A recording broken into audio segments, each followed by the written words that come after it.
출애굽기 20장 7절 말씀입니다. 같이 우리 봉독합니다.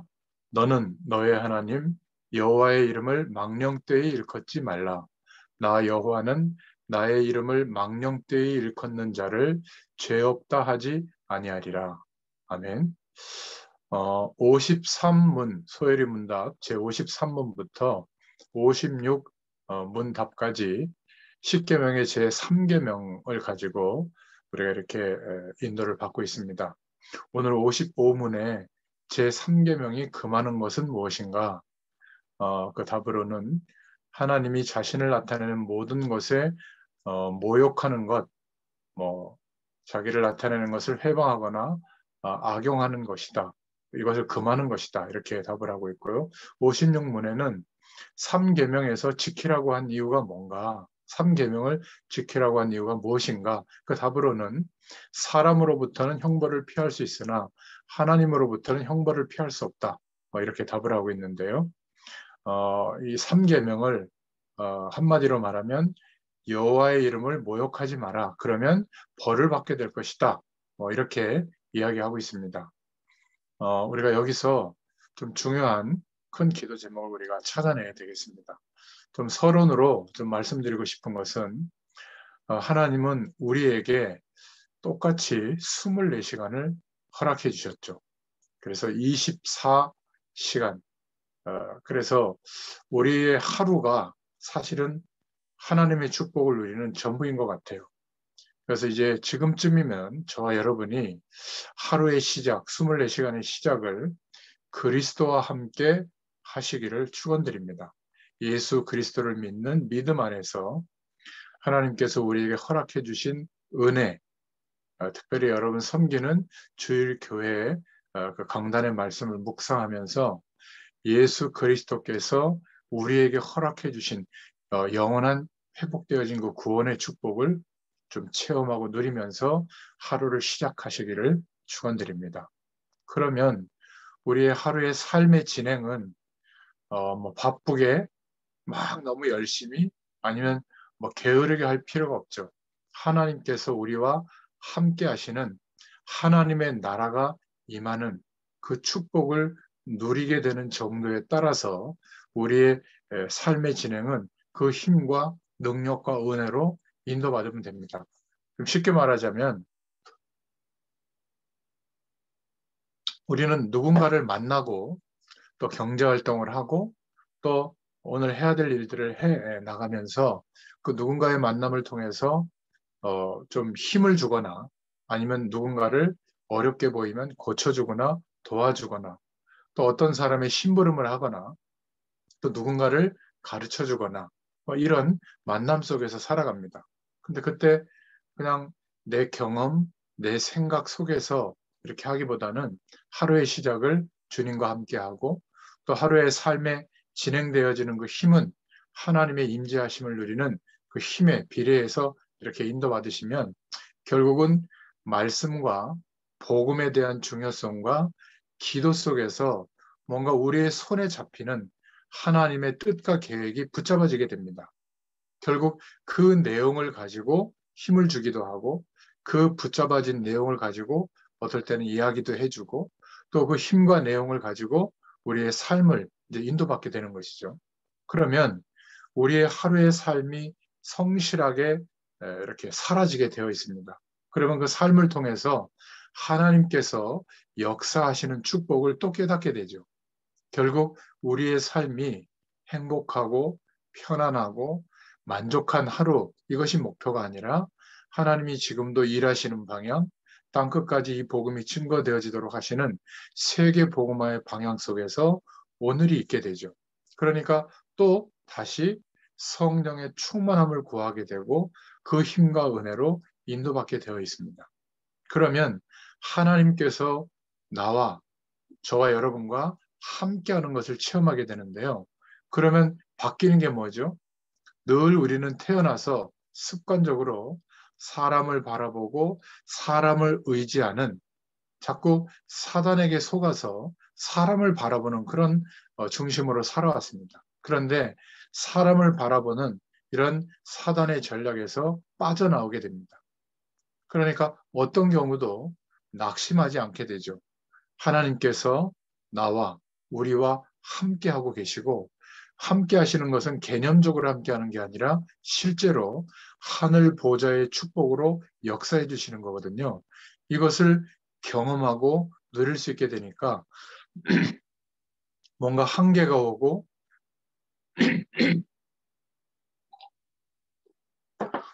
뭔가 절망스러운 일이 생길 때 정말 그 문제만 바라보고 멈추는 것이 아니라 우리와 함께 하시는 하나님을 인정하고 기대하고 더 하나님의 역사를 구하게 되죠. 그러니까 하나님을 모르는 사람들은 문제와 어려움은 막 절망의 순간의 연속인데 하나님의 자녀인 우리는 오히려 하늘 보좌의 축복을 누리게 되는 시작이 되는 겁니다. 자, 이러니까 하나님의 약속을 붙잡고 가장 소중한 우리의 가족들, 특별히 우리 후대들에게 영적인 어려움이 오지 않도록 세상 배경이 전부가 아니라는 것을 이제 인생관으로 영향을 주고 또 답을 줄 수 있게 됩니다. 자, 이렇게 살아가게 되면 분명히 하나님께서 우리가 하는 일에, 하루의 삶에 하나님이 주시는 응답이 오게 됩니다. 물론 이 응답은 세상적인 풍요, 막 성공 이런 것일 수도 있지만 하나님이 주시는 응답이 우리의 하는 일에 오게 되면요. 그 일을 통해서도 하나님의 영광이 나타나게 됩니다. 그러니까 많은 사람들이 그 일을 통해서 도움을 얻게 되고 또 복음에 대한 중요한 가치와 답을 얻게 되죠. 그래서 우리가 마치 지금 제 산업혁명에서 중요한 플랫폼이 중요하잖아요. 우리의 삶과 하는 일을 하나님이 사용하시고 응답하시면 우리의 삶이 영적 플랫폼이 됩니다. 많은 사람들이 도움을 받고 답을 얻을 수 있는 인생이 되죠. 그러니까 우리의 삶이, 하루의 삶이 빛이 비춰지게 되어 있는 겁니다. 하나님께서 창조의 능력으로 역사하시는 무언가 그 영적인 답이 전달되어지는 빛이 비춰지죠. 예전에 어, 과거에 이렇게 전쟁할 때 보면 성벽을 쌓아놓고 거기에 파수병을 세웠죠. 파수병들이 망대에 있는데 그 망대에 횃불을 밝혀놓잖아요. 그러면 적군이 침투해오기 전에 여기는 정말 망을 잘 보고 있구나 해서 경계에서 전쟁의 시간을 이렇게 늦추기도 하죠. 빛이 비춰지고 있다. 우리의 삶에. 그래서 파수망대의 응답을 하나님이 허락해 주신다. 이렇게 약속을 붙잡을 수가 있는 겁니다. 그러면 우리 자신의 인생과 우리가 손을 대고 있는 일과 또 우리가 섬기고 있는 교회에 하나님이 말씀을 주고 계세요. 말씀을 살아 역사하는 성취되는 말씀을 주시게 되어 있는 겁니다. 그러니까 우리의 삶을 통해서 하나님이 살아 계셔요. 하나님 바라보면 됩니다. 여러분, 정말 하나님은 저와 여러분을 사랑하세요. 예수 믿으세요. 이렇게 그냥 권면하는 그 한마디 말에 하나님은 권능으로 역사해 주십니다. 그리고 하루의 삶을 통해서 하나님의 뜻과 계획하심이 어디에 있는지를 알게 해주시죠. 이러니까 굳이 특별한 신앙 행위를 하고 막 굳이 무속인들이 막 푸덕거리 하는 것처럼 막 특별한 기도 행위에 몰두하고 그렇게 신앙생활 하지 않아도 되는 겁니다. 하루를 살고 또 잠자리에 들고 아침에 깨어나 보면 하나님이 주시는 새 은혜와 힘과 또 능력과 하나님의 뜻과 계획이 삶 속에서 자꾸 보여지거든요. 그러니까 막 어, 신앙 행위도 우리가 하나님을 바라보고 예배하는 것도 그냥 평범한 가장 보편적인 방향으로 하는데 중심은 어디에 가 있죠? 지금 이 서론에 말씀드린 것처럼 그리스도와 함께 시작하고 우리의 삶의 진행은 하나님이 임재하시고 임하는 축복을 누리면서 거기에 따라서 인도받고 결국 우리의 결론은 땅끝까지 이 복음이 증거되어지도록 하시는 하나님의 방향에 맞춰서 인도받게 되는 것이죠. 이런 은혜가 저와 여러분들에게 있게 되기를 축원드립니다. 그러면 작은 나의 삶이라고 생각했는데 우리에게 허락되어진 이 복음의 능력은 237개 나라를 살리고 지금도 복음이 증거되지 않은 5천 미 전도 종족, 다민족을 향하여 하나님께서 우리의 인생을 인도하고 계시는구나. 이게 이제 믿어지게 되죠. 그때부터 꿈을 꾸게 됩니다. 어떤 꿈을 꾸죠? 세계 복음화할 인생이라고 하는 것이 믿어지게 되고요. 정말 하나님께서 역사하실 것이 믿어지게 되니까 이제 세계 복음화할 수 있는 준비를 하게 되죠. 일도 그렇게 하고 또 우리의 가정도 그렇게 인도받고 내 하루의 삶도 그렇게 인도받게 됩니다. 여러분 이렇게 삶이 복음의 뿌리를 내릴 수 있도록 하나님이 우리의 과거와 현재와 미래를 이렇게 저렇게 지금도 인도해 주시는 겁니다. 오늘 이 제목에 맞춰서요. 소요리 문답 제55문답, 56문답의 내용이 기록된 상황을 보면 첫 번째로 당시의 상황은 17세기, 18세기에 만들어진 소요리 문답이죠. 아마 17세기에 만들어져서 이유는 종교개혁 이후에 100년 정도 지났는데 오히려 막 개교회가 부흥이 되고 이러다 보니까 도덕적 타락과 또 중세 시대에서 빠져나왔는데도 불구하고 다시 그 배경으로 돌아가는 모습들이 있어서 17세기에 이 소요리 문답이 제정되어진 것이죠. 장 앨리스라고 하는 유명한 신학자가 대표적으로 이렇게 전체 신학자들과 함께 교회 지도자들과 함께 만들어서 18세기쯤에 팔머라고 하는 신학자가 다시 보완을 했다고 합니다. 그런데 중요한 것은 이것을 그냥 몇 명이 만들어서 몇 개의 교회에서 그렇게 인도받은 것이 아니라 종교회의를 거쳐서 통과했고요. 또 지금으로 우리로 말하면 국회에서, 영국 국회에서, 의회에서 통과시켰죠. 그때 상황이 얼마나 대단한가 이것을 짐작할 수가 있는 거죠. 근데 이제 장점은 전체적으로 신앙 교육을 위하여 복음 중심으로 기도하면서 제정된 것은 중요하게 제정된 것은 의미가 있지만 두 번째로 이 소요리 문답에 대해서 부족한 점이 있는 겁니다. 우리는 이것을 성경 말씀은 아니지만 복음 중심으로 신앙 고백을 할 수 있도록 신앙 유산을 우리가 받아들이고 있는데 그러나 약점이 있는 것이죠.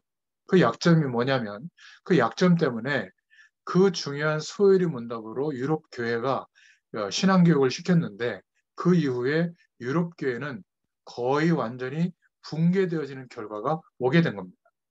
우리는 여기서 기도 제목을 분명하게 찾아내야 됩니다. 지금도 똑같은 현상이 일어나고 있거든요. 그때 종교 개혁이 무엇에 대한 교육이었냐면 16세기에 일어난 종교 개혁은 쉽게 말하면 신학에 대한 개혁이었어요. 공로 사상, 우리가 하나님의 뜻대로 살고 바르게 살고 최선을 다해서 할 때 뭔가 하나님께서 그 공로 때문에 우리에게 축복을 하신다. 이런 사상이거든요.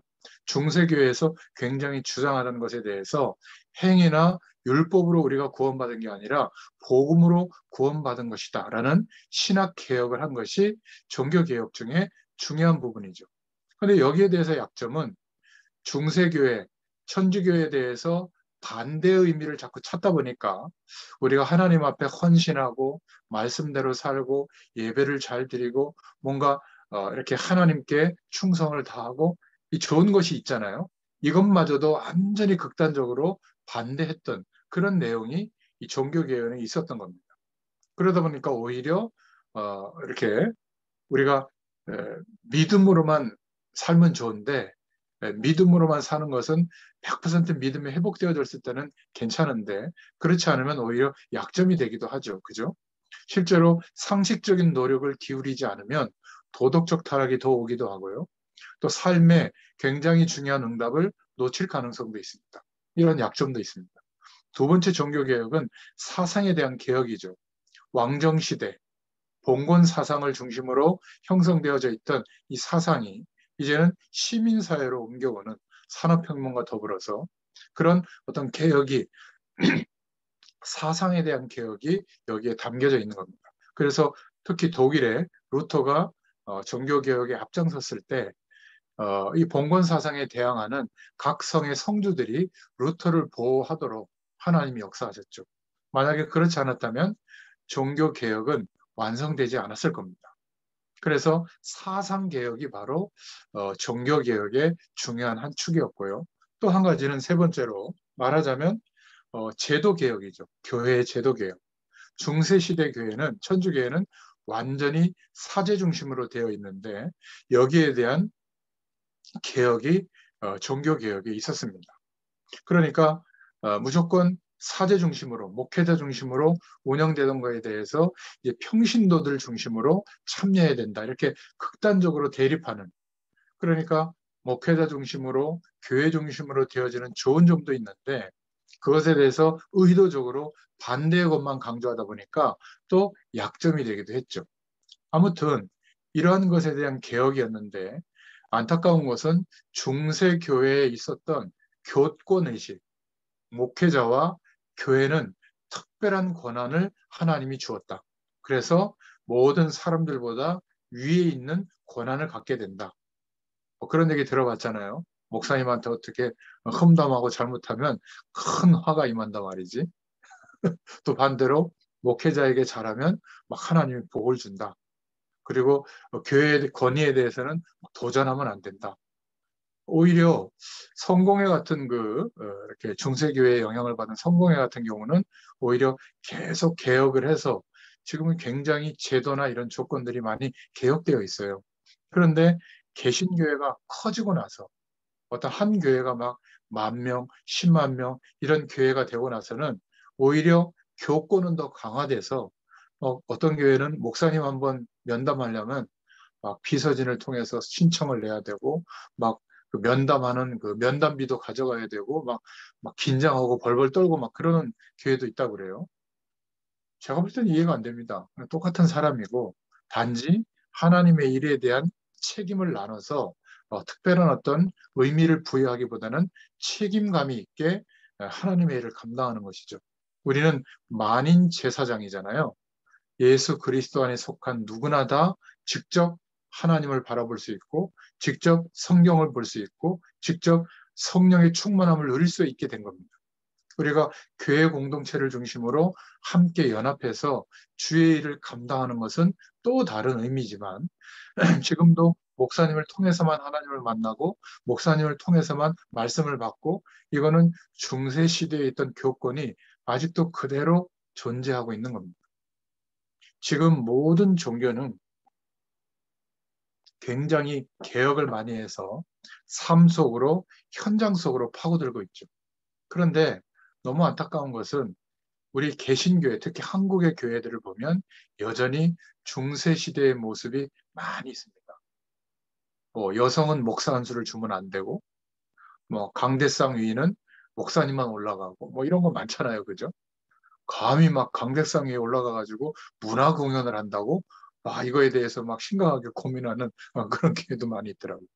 물론 의미는 우리가 중요하게 계승해야 되지만 중세 시대에 있던 교권이 사실은 복음이 뿌리 내어질 그런 어떤 복음에 물들 수 있는 그런 중요한 축복을 놓쳐버리기 때문에 다른 좋은 것들을 강조하는 것이 복음의 자리를 차지하게 되면서 약 100년쯤 지나서는 유럽 교회가 무너지기 시작하게 된 겁니다. 그래서 오늘날까지 그 배경에 잔재가 있게 된 겁니다. 분명히 그 당시 소요리 문답을 만들 때는 이런 중요한 배경을 가지고 만들었는데 약점들 때문에 결국은 유럽 교회가 문제가 오게 된 것이죠. 결국 하나님이 지금 우리에게 이 소요리 문답을 통해서 무엇을 원하시는가? 우리가 가져야 될 사명이 무엇이며 우리가 받아야 될 응답은 무엇인가? 큰 사명을 우리 중직자들, 우리 사명자들이 또 우리 목회자들이 깨달아야 될 줄로 믿습니다. 하나님이 우리에게 원하시는 것은 복음의 뿌리 내려지기를 원하시는 겁니다. 그래서 큰 세 번째로 가장 기본적인 것을 빨리 회복해야 될 사명이 우리에게 있습니다. 그게 뭐죠? 순수하고 완전하고 풍성한 복음이 빨리 우리에게 회복돼야 됩니다. 그래서 말씀을 들을 때도 내게 있는 병이 낫게 하는 말씀, 내가 있는 인생의 문제가 해결되는 말씀, 경제적으로 축복되는 말씀, 우리 자녀가 잘 되는 말씀, 그런 말씀으로 붙잡기보다는 이 말씀을 통해서 하나님은 나에게 어떤 복음의 가치를 깨닫게 하시려고 이 말씀을 주실까라고 질문해 봐야 돼요. 그러면 성령의 음성을 듣게 됩니다. 하나님의 말씀의 핵심 부분을 빨리 회복해야 되죠.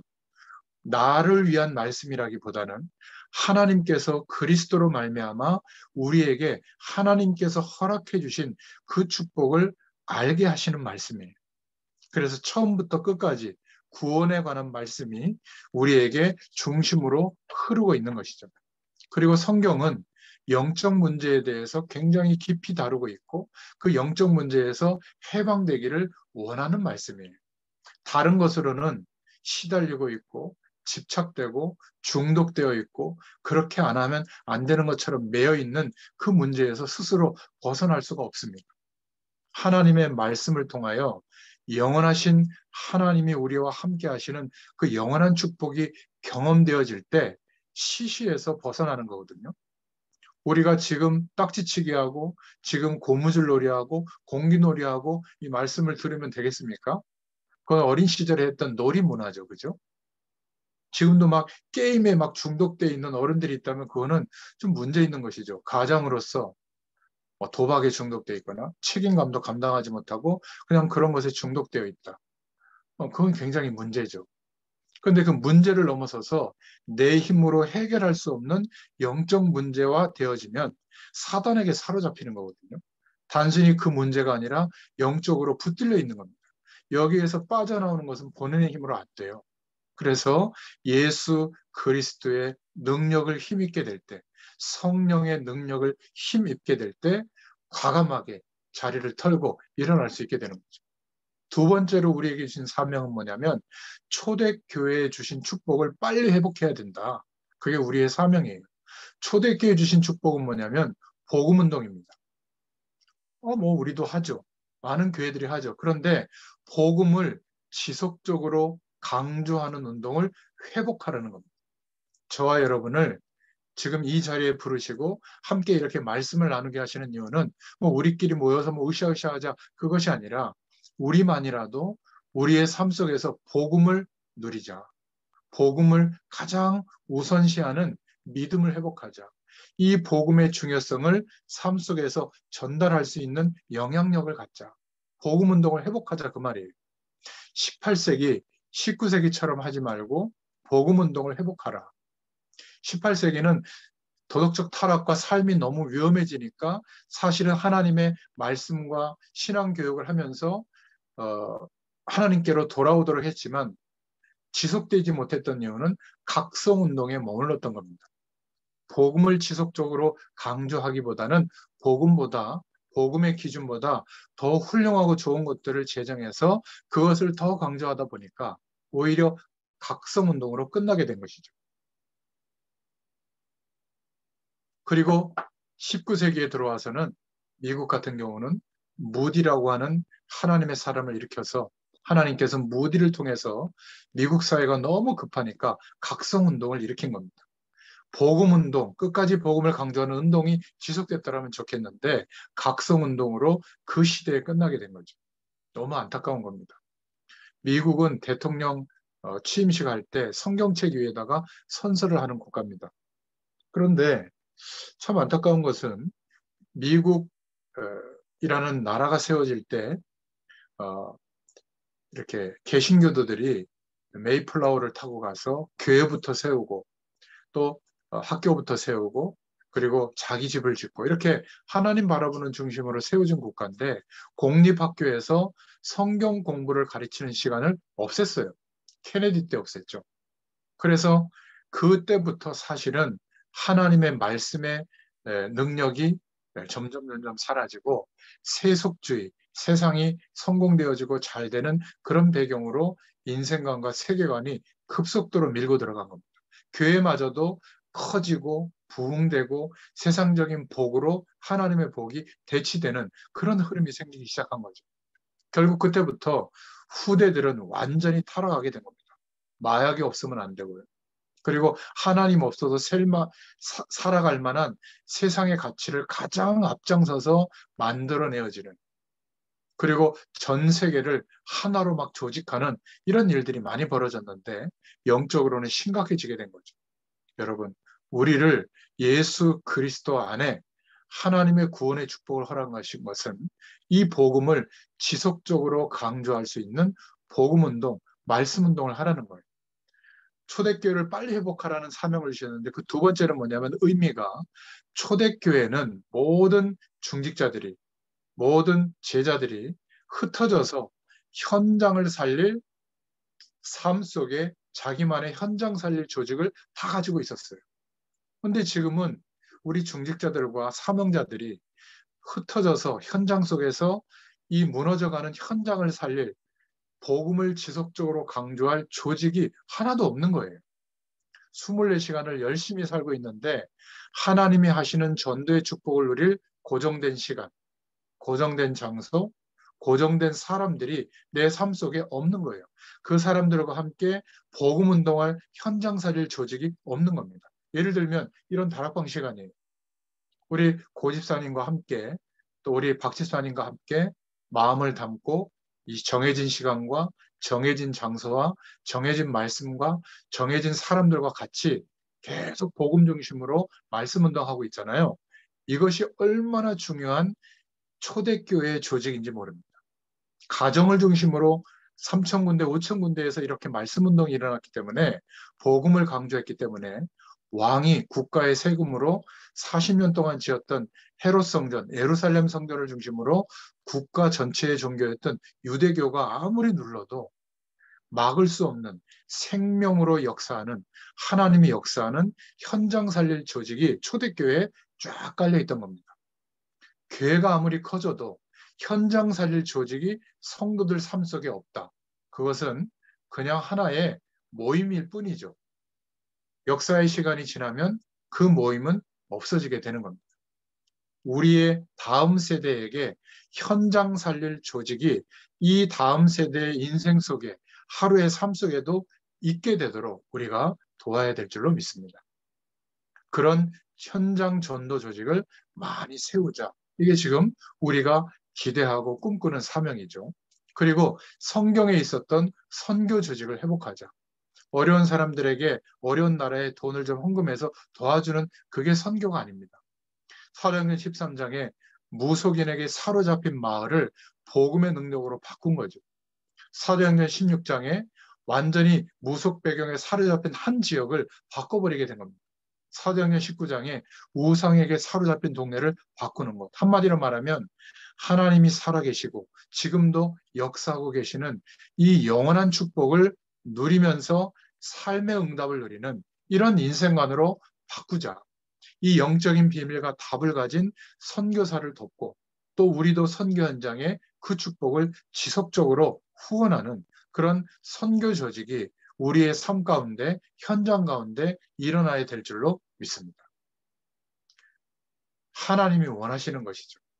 이게 지속적으로 뿌리 내려지지 않으니까 이 중요한 신앙 고백을 가지고 신앙 교육을 했음에도 불구하고 유럽 교회가 무너지고 있는 겁니다. 대단히 큰 성전은 남아있지만 그 유럽에서 신학 교육도 하고 있는데도 불구하고 안타까운 것은 하나님 없는 세상의 가치관이 주류를 이루는 그런 시대가 돼버린 거죠. 그래서 이제 우리에게 예수 그리스도를 의지하는 복음의 가치를 회복시켜 주시고 유럽 교회, 미국 교회, 한국 교회가 이 세속화에 무너져 가고 있는데 이 현장들을 살릴 조직을 일으키자. 그 조직은 바로 누구죠?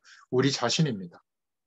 예수 그리스도를 지속적으로 바라보고 그 능력을 지속적으로 강조할 수 있는 한 사람이 살아가는 삶 속에 이런 응답을 하나님께서 허락하시고 계시는 것이죠. 복음이 얼마나 중요한지 모르고 힘이 거의 다 빠져 있는 교회들. 아니, 얼마나 교회가 힘이 빠져 있으면 교회를 세우면서 빚을 지고 세웠는데 그 빚을 갚지를 못해가지고 불신자에게 예배당이 막 넘어갈 정도입니다. 너무 안타깝잖아요. 능력이 없는 것은 이해되는데 남에게 막 구걸하고 막 다른 사람들에게 피해를 주고도 가책을 느끼지 않는 그런 교회의 모습, 교역자들의 모습, 성도들의 모습이 많습니다. 우리는 불신자에게 넘어가는 교회 시대가 된 이 시대를 살려내야 될 줄로 믿습니다. 하나님은 지금도 살아 역사하시는데 하나님이 살아 역사하신다는 그 믿음보다는 우리가 생각하고 노력하고 모아서 계산해서 만들어낸 그 결과를 가지고 교회가 세워진다고 자꾸 생각하거든요. 아니에요.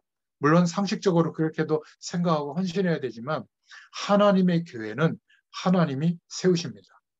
여기에 얼만큼 믿음을 가지고 우리가 그 축복의 대열에 믿음으로 서느냐에 따라서 달라지는 것이죠. 복음이 이렇게 중요한데 복음의 뿌리가 내려질 수 있는 그런 시간이 너무 없는 겁니다. 너무 열심히 신앙생활 하느라고, 너무 열심히 교회 일을 하느라고, 너무 열심히 세상에서 성공된 삶을 살려고 노력하느라고 복음이 전부다.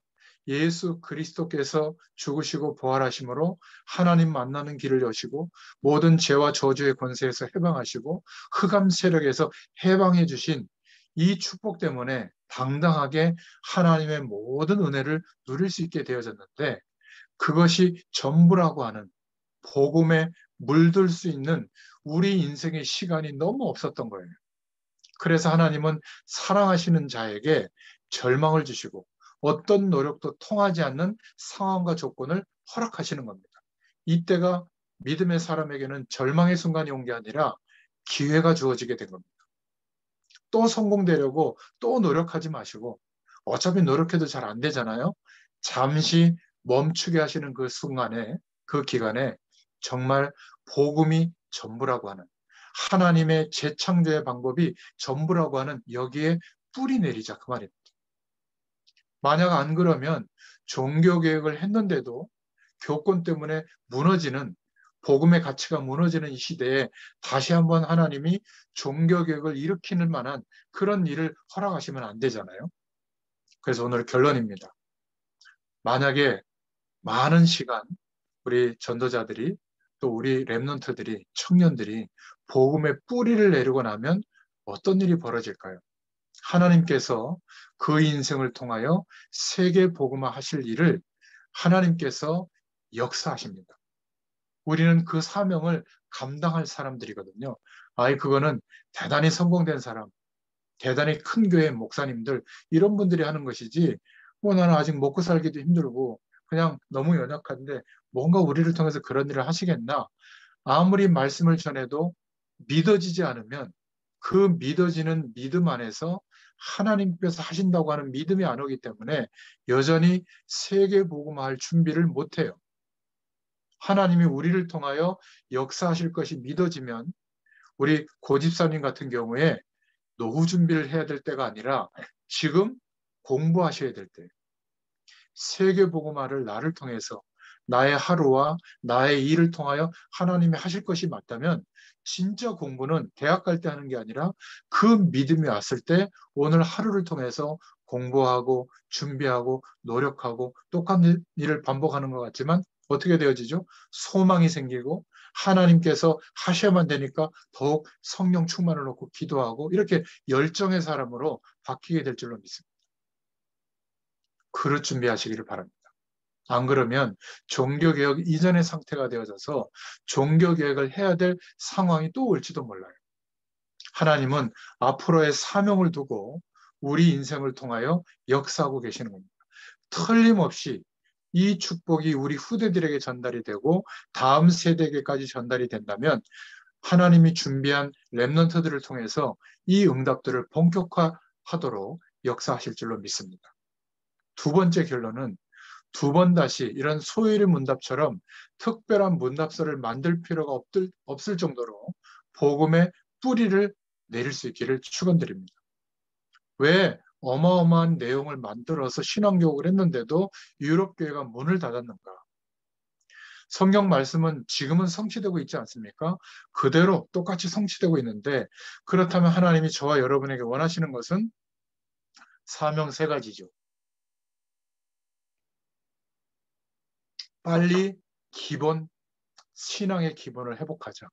복음을 지속적으로 강조하는 중심으로 뿌리를 내리자.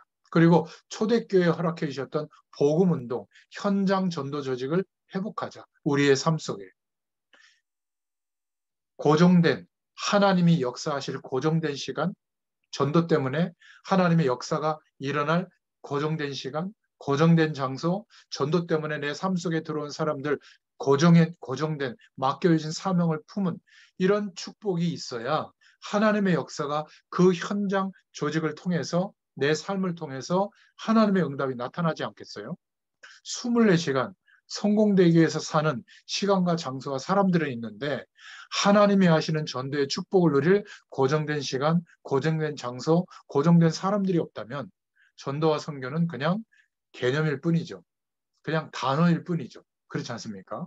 오늘 말씀을 듣는 저와 여러분의 한 주일의 삶 속에 이런 중요한 현장 전도 조직이 시간과 장소와 사람이 찾아지고 지속될 수 있기를, 거기에서 복음을 강조하는 말씀 운동이 시작될 수 있기를 축원드립니다.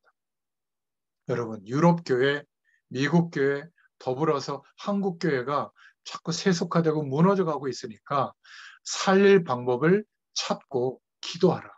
이게 오늘 우리에게 주시는 기도 제목입니다. 그래서 끝으로 복음의 뿌리를 내리면서 믿음의 그릇을 실제로 준비할 수 있기를 바랍니다. 분명히 우리 후대들에게 하나님의 역사가 일어나고요. 분명히 저와 여러분에게 하는 그 일에 하나님의 역사가 일어날 것이 분명하기 때문에 실제로 준비하자. 이게 우리가 만나는 모임의 이유요, 목적인 줄로 믿습니다.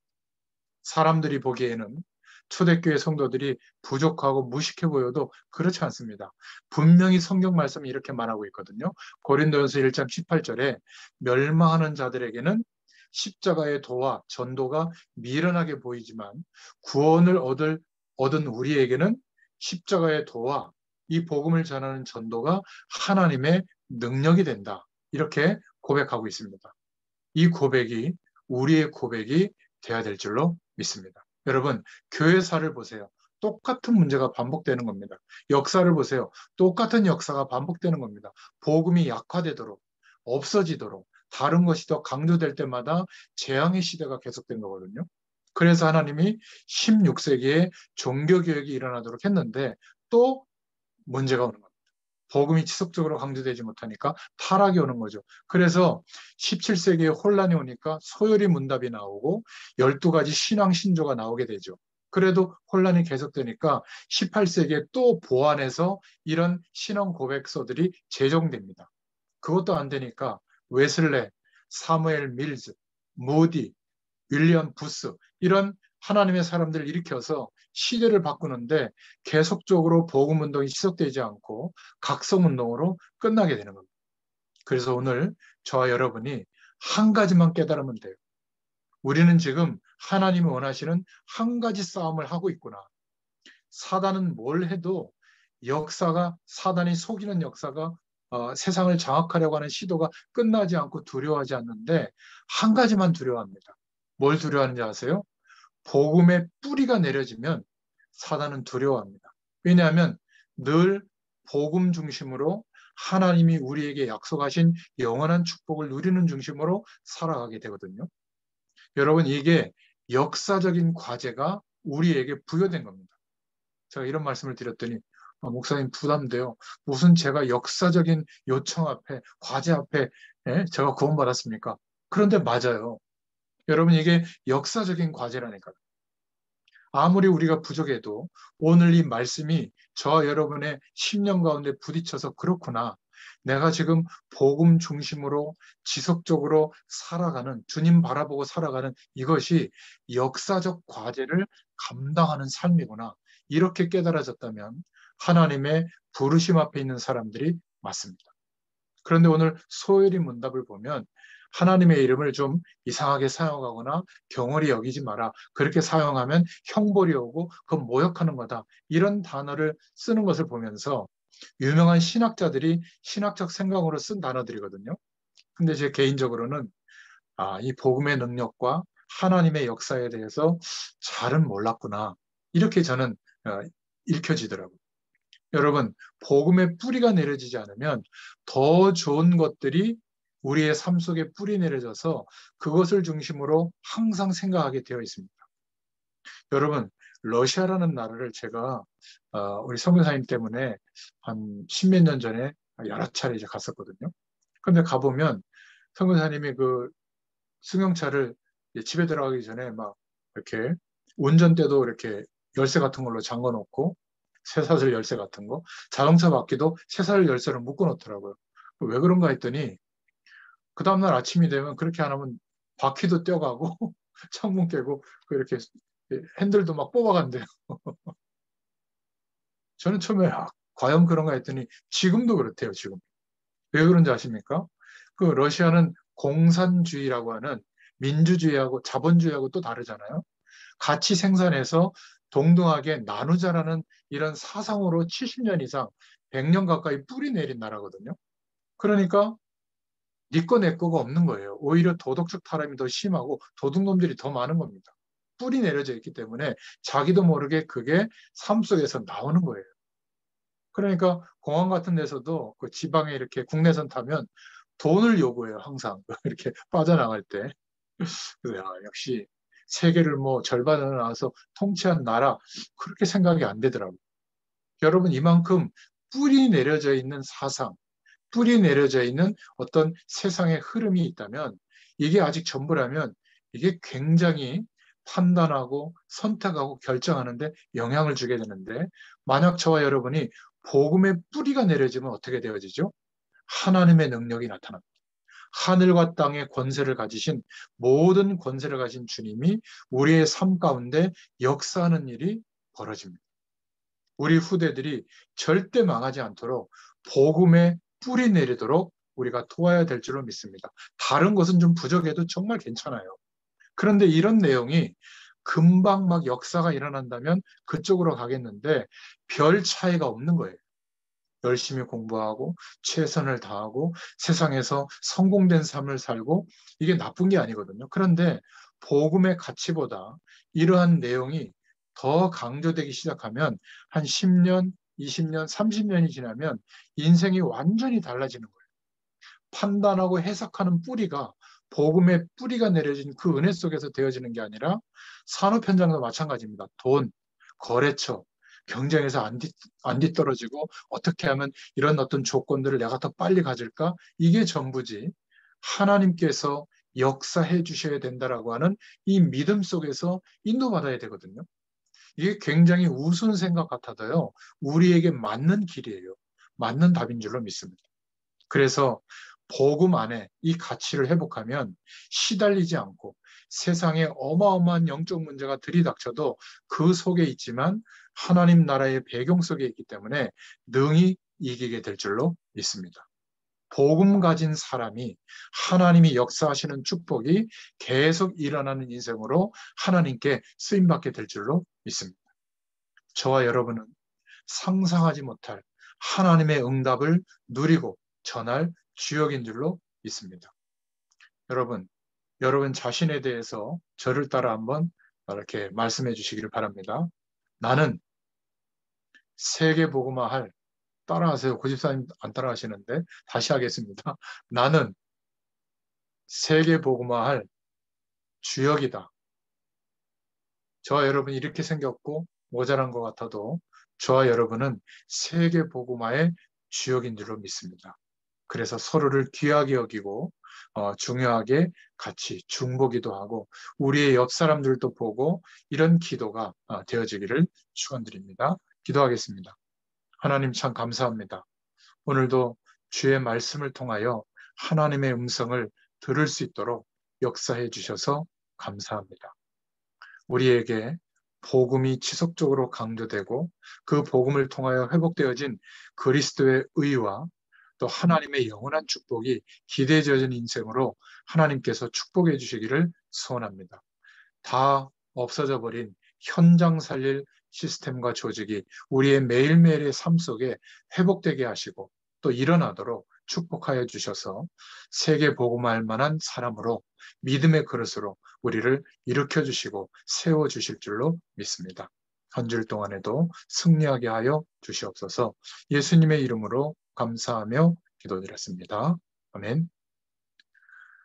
감사합니다.